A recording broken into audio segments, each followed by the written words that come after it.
Paul's servant mentality changed the way he looked at suffering. This is the one that meant the most to me this last week. Paul's servant mentality changed the way he looked at suffering. Ephesians chapter 4, verse 1. As a prisoner for the Lord, then, I urge you to live a life worthy of the calling you have received. But notice the first phrase here, as a prisoner for the Lord. 4 of Paul's letters were written from prison. Paul spent a lot of time in prison. The prisons of his day weren't like the prisons of today, in that if you got any food, it had to come from family and friends. The prison wasn't going to feed you. You often lived in a very dark place where the only light you got was natural light. There was often rodents. It was a very disgusting place. And yet, Paul never refers to himself as a prisoner of Rome. He never calls himself a prisoner of Ephesus.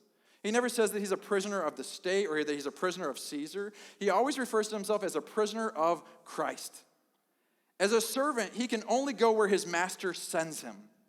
He believes to the core of his being that if he's in jail, then that's where God wants him, and it's the best place for him to serve.